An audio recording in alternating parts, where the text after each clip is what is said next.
They are shepherds that lead from in front and the flock follows, and there are other shepherds that lead from back to make sure that all the flock is going towards the right direction. Most toxic workplaces have bosses, but most working workplaces have leaders. Yes, I read somewhere that leaders affect, Yes. bosses infect. Yes. Yeah. yes. Na unajua infection ni kama virus, corona, inaenda very fast. So it's like you say, we are going to have a sit down with HR and the bosses and tell them what's happening and what are our grievances. And then when the day of the grievances come, You're the only one. You're the only one. Wewe ndo utapatiwa resignation. Tabakisha kwa mataa. Yeah. Now, if they are asked, did you guys no one is going to speak.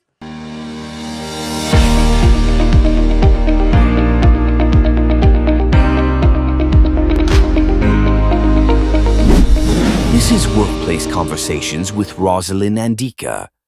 Hello, Workplace family, and welcome to another episode of Workplace Conversations. At Workplace Conversations, we transform the workplace into a safe space where everybody thrives. We do not only focus on the workplace, but on real issues that affect you on the job.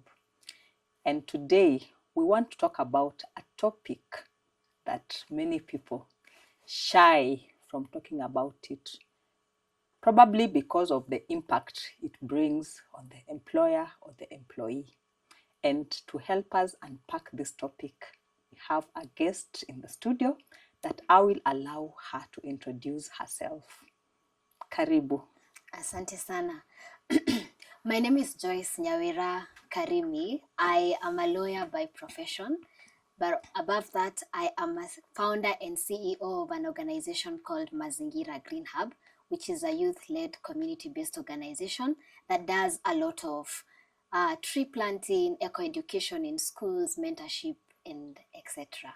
I am so happy to be part of this conversation. Karibu sana. And I hope we will get somewhere with it. Karibu sana. Asante. So before we start, we want to address the elephant in the room.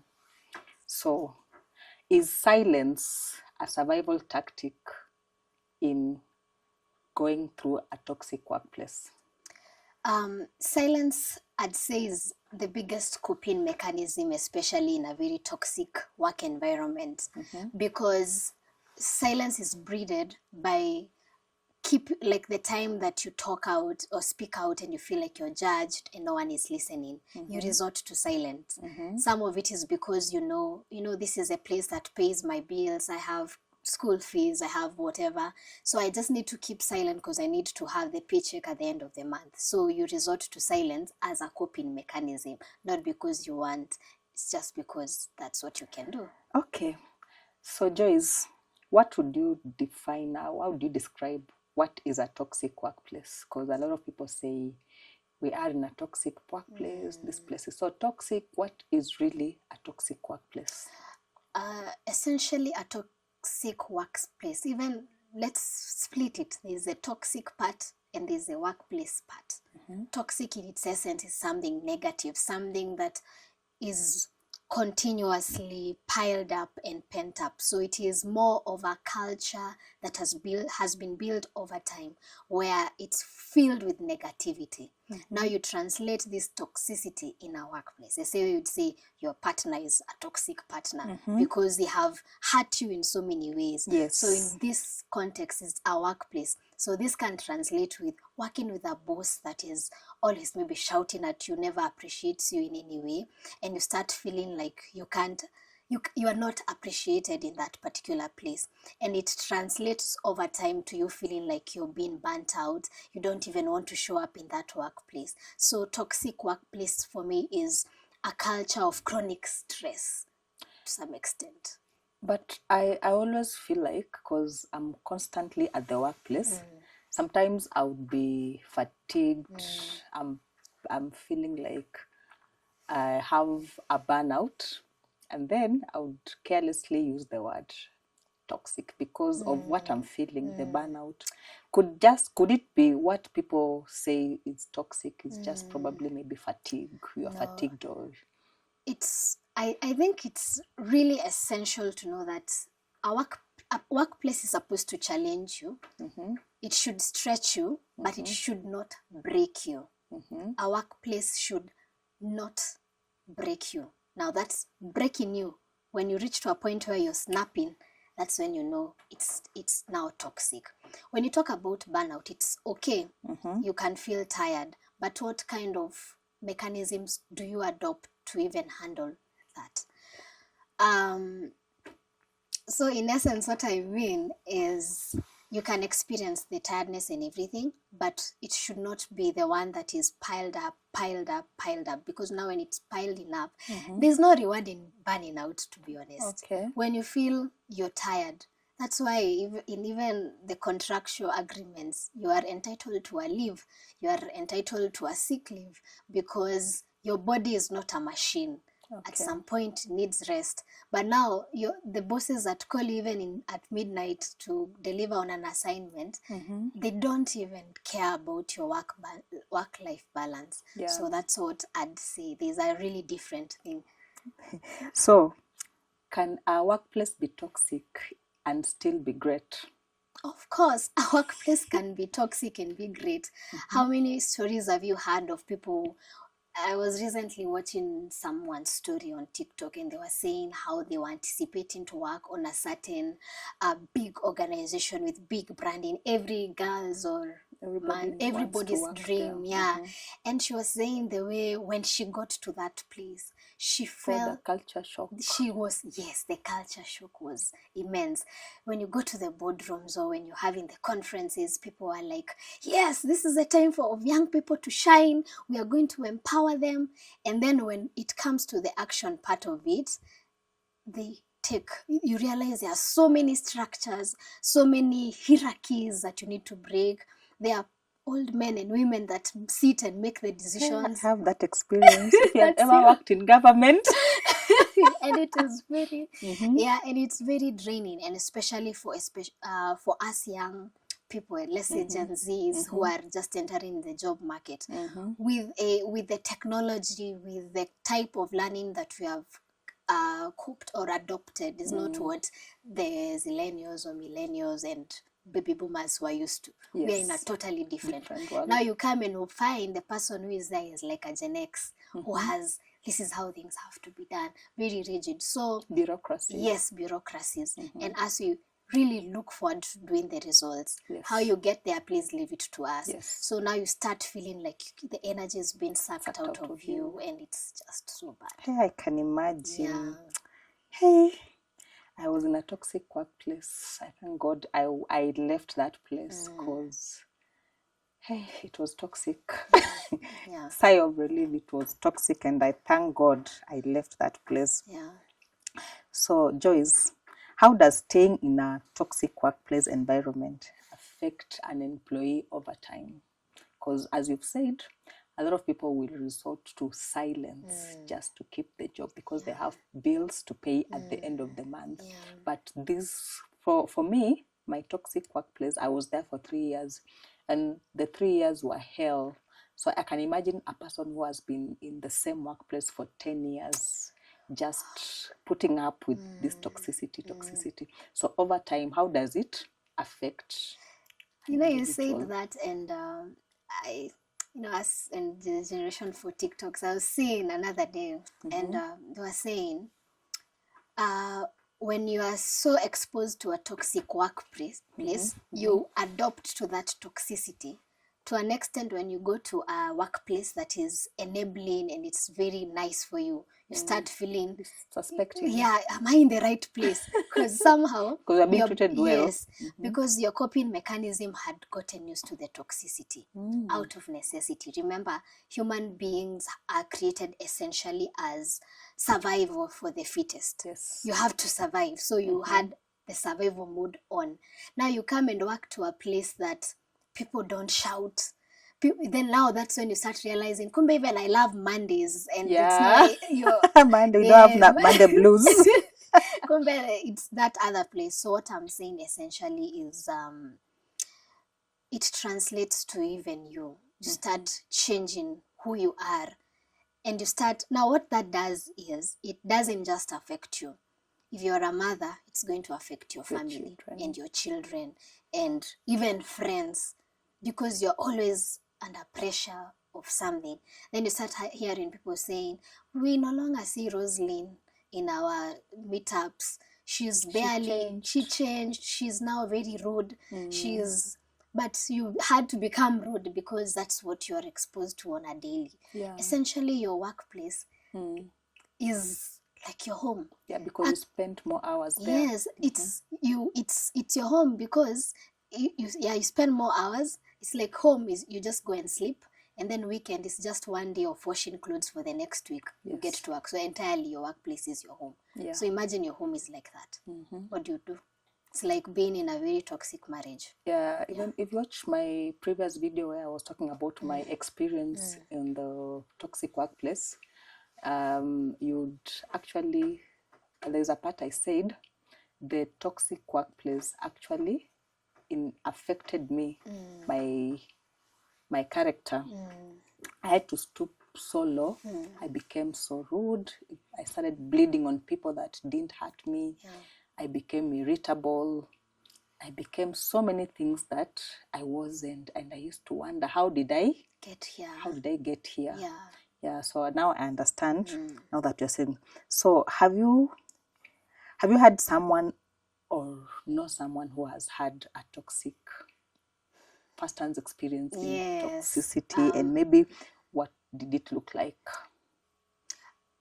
Let's not even go so far. I have experienced a toxic workplace. Yeah, I thought you just got into the employment market. Where I've lived many lives in one life. So there's this particular boss who used to shout when he wanted assignments done. And to my ex, for some reason, my head used to scream, "Why are you shouting at me?" Like, you can't tell him. Yes, but you can't, because first of all, he's Mbaba, like a very big man with kitambi, and he's been on the profession for like 30 years plus, and I'm just like an intern or just somewhere being attached there. And it affected me. It really affected me to some point. I used to dread just showing up there. But what kept me going every other day was I needed to pay rent in Nairobi. Yes. I had got no option of going back to my village in Murang'a. So I had to find a way to survive. And it's not sometimes easy to find another place to move on to. And I saw it transcend to even the other colleagues. When he comes, somehow everyone pretends to be busy. There are characters that are not. Yes. At some point, I could see now people have started forming cliques. And, it's because you can't say it. So you look for like areas of consolation. And people started gossiping. And, this thing, it has a really... grapevines. Yes. Another friend of mine was working in a space that cliques actually were a thing, where if you're not part of the A team, you don't get exposure to training opportunities, promotions, things like that. And you used to feel so demotivated to even show up to work. So it is actually so real, and it's a very demotivating factor in our workplace. I'm so sorry for your experience. We healed. So let's face it, a lot of workplace toxicity, I would say, from my personal experience, comes from leadership. Yeah. When the leadership is screwed up there, it, of course, comes down to them. So, from your experience, how does leadership and culture contribute to toxicity at the workplace? Yeah. When you talk about leadership, there's a difference between being a leader and being a boss. Most toxic workplaces have bosses, but most working workplaces have leaders. Yes, I read somewhere that leaders affect, bosses infect. Yes. Yeah. yes. Na unajua infection ni kama virus, corona, inaenda very fast. So leadership is a quality that if it lacks, because somehow we always look at the leaders or the managers and the bosses to get inspiration. Yes. If they don't have the right mindset, if they don't know why they are doing that, Yeah. there is the trickle down effect.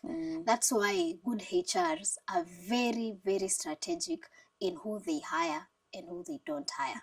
Because if you don't have the right leader, it means it's going to, even in the long term, affect the business or the company or the workplace, because there will be high turnover rates. Because people are like, I can't work, let me resign. You know, you might be saving costs there Yes. in the short term, but in the long term, you're losing talent that was Yes. supposed to sustain you all through. Yes, yes. So I'd say leadership is essential. I'm really grateful where I am working at right now. Yes. My current, let me say, my boss has a very unique style of leadership where he leads us from he even gave me an example there in India, these places that do a lot of herding and pastoralistic activities. There are shepherds that lead from in front and the flock follows, and there are other shepherds that lead from back to make sure that all the flock is going towards the right direction. He takes the leadership style that he's in front and you follow. You are following. What that means is he has to always be excellent. Yeah. He has to have the vision as clearly as possible, so that as the flock we can follow. He takes the heat first before the rest. Yes. Yeah. Yes. So that's why leadership for me is very critical. And now you can only see, even that's why when we have division in the leadership or the top managerial system, it trickles down, because now even the employees see it and you can always read the room. Yes. And you can always tell there's a disconnect. And then you can always tell this leader, especially there's some leaders, this particular workplace still, I could even see there's a way some, let me say, the pretty big a bit ladies used to be talked to nicely. Even how assignments are being rolled to them is with decorum. Yeah. But me and the boys were like together, hey, why are you not doing this? And you could see I was like, why am I being treated differently? So I would even be afraid to even go to that particular boss, because I'd feel judged. I'd feel like my work is not always as good as others. And what that does also, it affected my self-esteem to some point. Yeah, because actually also for me, what contributed to my toxic experience at my previous workplace were the leadership, because I would say without any fear of contradiction that the leadership, the bosses, because I don't think they were leaders, the bosses used to entertain a lot of mediocrity. You know, I recently learned that there are different types of workers in the workplace. So there are the hard workers, there are the smart workers, there are the non-workers. Yeah. So I guess I was the hard worker. I used to do the hard work. And then there are the non-workers who have all the idle time in the world. So somebody would actually go to the boss's office and tell the boss, Rosaline is doing this and this and this. And the boss, without even caring to find my side of the story, she was a lady, she makes a decision that will not favor me. And it went on over and over again. And I used to wonder, what is this? So I would actually say leadership, out of my experience, it plays a big role in the workplace toxicity. So what roles do colleagues or team dynamics play in feeding or fixing toxic cultures at the workplace? When we started, you talked about something called positive toxicity. Sometimes you'd go to your colleagues who are your most immediate, people that you work with. And when you talk about positive toxicity, you tell them, by the way, I feel like the boss is not doing the right thing. Because sasa utafanya. Sometimes they even guilt trip you. Yes, and then they're like, imagine itabidi you zoe, ama you have to take heart, or be strong, you got this. That's positive toxicity. It's like using a lot of optimism to hide the real issue. Yes. You don't even get to address what that is. Yes. We need to, as colleagues, we need to go beyond hiding. It's like you say, we are going to have a sit down with HR and the bosses and tell them what's happening and what are our grievances. And then when the day of the grievances come, you're the only one. You're the only one. Wewe ndo utapatiwa resignation. Tabakisha kwa mataa. Yeah. Now, if they are asked, did you guys no one is going to speak. So even colleagues, your fellow colleagues, sort of give so much power to that culture. But now if you have people that can stand up and speak up and say, no, we can't do this. As a one voice, yes, as not one voice. Divided. But sometimes it also calls for that one person who has the courage to say, there's something that's wrong. But unfortunately, they just be victimized. Yes, and that's why I think their job. As a HR, you said you are a HR. But you see, the HR works for the company. Yes, but now that's why HR are policies that are sound. Yeah. And even the top management works on and listens to is very effective. That is why unfair termination would be wrong if the HR policies were working. So if I stood up and said, I don't think we are being treated fairly, and you have written evidence, if you come to court, even the boss can be sued for that. Yeah. But, it's also a lot of dynamics in between as well. Yeah. So what are the signs, the most common signs that you are in a toxic workplace? You've already found yourself there. So what are the signs? The main signs is you're in constant fatigue, you're always stressed, you're always burnt out. It's even manifesting itself physically. Commanding and you're tired. I know. You're like, Mona, what's wrong with you? You're just tired every other time. Yeah. You even, whatever I was saying, Mondays are like, Monday again. Like you dread being in that space. That's one of it. Affects you psychologically and goes so deeply to even mental health. Yeah. Where people start having depression. Start seeing yourself walking and you're talking to yourself. Yeah. Or someone had a good intention, and then you're like you start even rupturing and talking about things. As you said, at some point you even started becoming rude and things like that. They start manifesting that way because sometimes whatever is in the heart is whatever you speak is a translation of whatever it is. And you've been carrying that baggage. Yeah. So you will always reach to a point and you snap. There's that. And then the main one is the silence, because now what will you do when you need to sort up your bills? Again, you also start detaching yourself. Slowly by slowly, you start detaching yourself to the work. If it's something you used to love, you start asking your questions. Is this really the right place or the right thing that I need to be doing? So you start even questioning your essence as a person. Yeah. What also that translates to is now your family, your friendships, your relationships, and even your relationship with God also is affected, because you're like, why God are you doing this? So now you start feeling everything is just against you. So it transcends and translates to your physical, emotional, psychological, and physical. You can just see something happening. That's not right. I remember a certain experience where when I was in the toxic work environment, one day I was in the bus going home, and the bus has come to, like, it passed my stage, and I didn't even realize that it has passed, and I wasn't sleeping. I was just you had so many things awake. Then the bus says they've come to the end of the journey, and I'm like, how I'm supposed to have alighted some stages. Yeah. And then even when I was alighting, I'm like, my vision is blurred. I'm wondering, where am I? Before network ishike to know that I am somewhere, it took like 5 minutes. And I'm like, wow, is this how this thing has affected me? So yeah, it happens.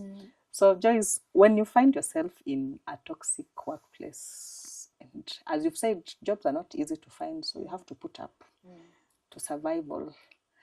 so that at least you get that paycheck at the end of the month. So how do you navigate a toxic workplace once you find yourself in one?